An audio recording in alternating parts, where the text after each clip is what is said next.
గగన్ మాత్రం భూమి గురించే దీర్ఘంగా ఆలోచిస్తూ ఉంటాడు.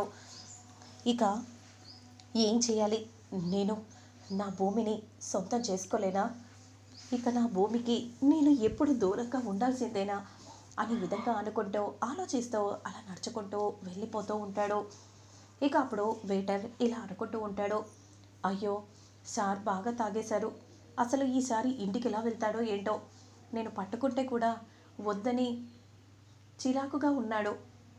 అసలు సార్ మనసులో ఎంత బాధ ఉందో ఏంటో, బాధలేందే అంత బాగా తాగుతారా, ఎప్పుడు వచ్చినా లైట్గా తీసుకొని వెళ్ళిపోయే ఆయన ఈరోజు ఇంతలా తాగారంటే ఖచ్చితంగా ఎవరో సార్ మనసుకి గాయం చేసి ఉంటారు అని అనుకుంటూ ఇక వెంటనే వెయిటర్ లోపలికి వెళ్ళిపోతూ ఉంటాడు.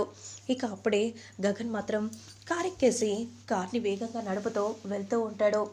భూమి అన్న మాటలే దీర్ఘంగా గుర్తు చేసుకుంటూ ఉంటాడు. మరోవైపు భూమి కూడా చాలా బాధపడిపోతూ ఉంటుంది. నన్ను క్షమించండి, ఇలాంటి పరిస్థితులు వస్తాయని అనుకోలేదు, కానీ నాన్న మీ ప్రేమను అర్థం చేసుకుంటారని అనుకున్నాను.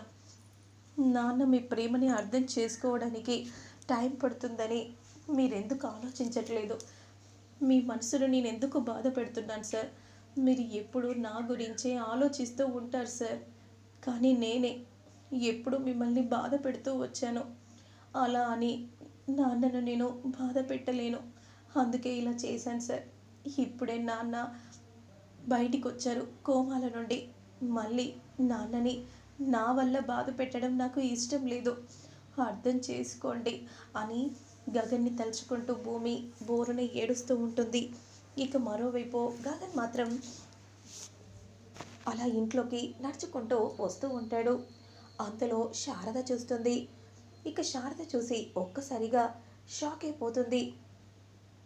ఇక వెంటనే ఏమైందిరా, ఇంత తాగేసి వచ్చావేంటి, ఏమైందిరా చెప్పరా అని శారద అడుగుతూ ఉంటే, ఇంకా ఏం చెప్పాలమ్మా, ఏముంది చెప్పడానికి, ఏం మిగిలి ఉందని, ఆ భూమి ఉంది కదా, నాతో రా పెళ్లి చేసుకుంటానని నేనెంత చెప్పినా సరే చెప్పట్లేదమ్మా.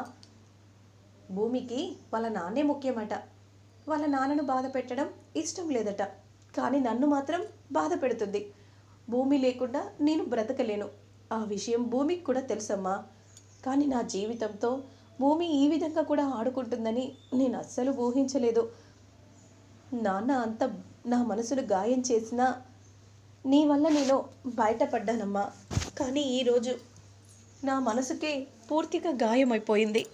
ఇక ఈ గాయాన్ని ఎవరమ్మా తుడిచేసేది, ఎవ్వరూ తుడిచేయలేరు అని విధంగా అంటూ ఇక వెంటనే గగన్ చాలా బాధపడిపోతూ అక్కడి నుండి వెళ్ళిపోతూ ఉంటే శారద చాలా బాధపడిపోతూ ఉంటుంది. వాడు చాలా బాధపడుతున్నాడు, అలా జరగడానికి వీల్లేదు, నేను వెంటనే వెళ్ళి ఆ ఇంటికి వెళ్ళి మాట్లాడాలి, ఏదో ఒకటి చేస్తాను, చేస్తేనే వీళ్ళిద్దరి పెళ్ళి జరుగుతుందంటే ఏదైనా చేయడానికి నేను సిద్ధమే అని విధంగా అంటూ ఇక వెంటనే శారద కళ్ళు తుడుచుకొని శరత్చంద్ర ఇంటికి బయలుదేరుతుంది. మరోవైపు గగన్ మాత్రం దీర్ఘంగా చాలా బాధపడిపోతూ ఆలోచిస్తూ ఉంటాడు. ఇక ఫోన్లో భూమి ఫోటోను చూస్తూ, ఎందుకు భూమి, ఎందుకు నన్ను ఇంతలా బాధ పెడుతున్నావు, ఏమవుతుంది నీకు, ఏమైంది నీకు అని విధంగా అంటూ భూమి గురించి తలుచుకుంటూ చాలా బాధపడిపోతూ ఉన్న సమయంలో ఇక అప్పుడే శారద శరత్చంద్ర ఇంటికి రావటం జరుగుతుంది.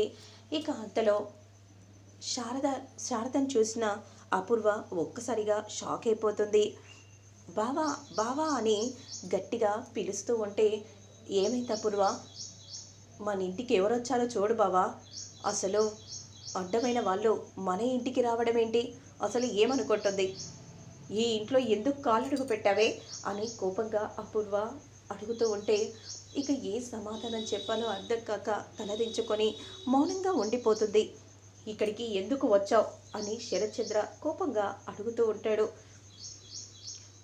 మీ కాళ్ళు పట్టుకుంటాను, నా కొడుకుకు మీ కూతురికి పెళ్లి చెయ్యండి, వాడు చాలా బాధపడుతున్నాడు, వాళ్ళని అలా చూడటం నాకు ఇష్టం లేదు, మీరే ఎలాగైనా వాళ్ళిద్దరికి పెళ్లి చెయ్యండి, మీ దండం పెడతాను, ముందు కాళ్ళు వదిలే ఏం చెప్పాలనుకుంటున్నావో సూటిగా చెప్పు.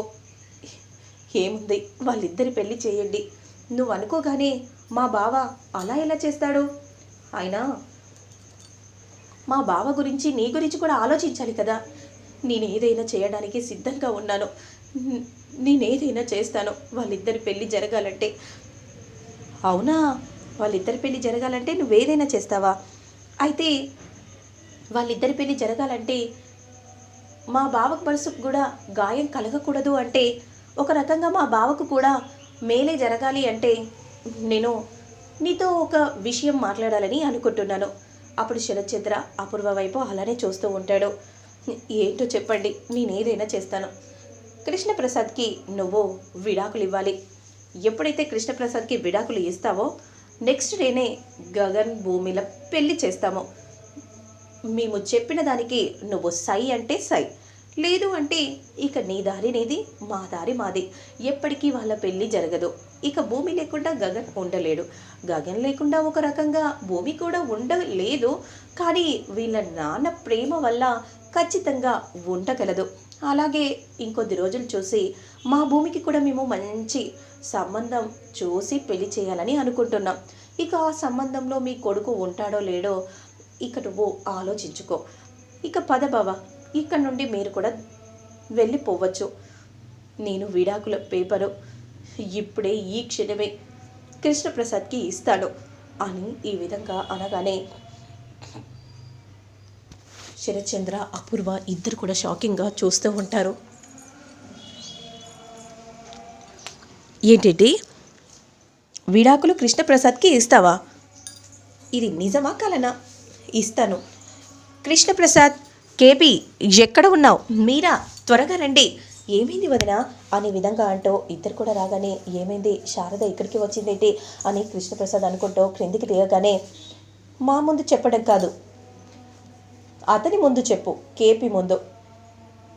మీకు నేను విడాకులు ఇవ్వడానికే వచ్చాను అని శారద నోటి నుండి ఆ మాట విని కృష్ణప్రసాద్ ఒక్కసారిగా షాక్ అయిపోతాడు. మరి ఆ తర్వాత ఏం జరుగుతుందనేది మళ్ళీ నేను నెక్స్ట్ వీడియోలో అప్లోడ్ చేస్తాను. లేట్ చేయకుండా చూసేయండి.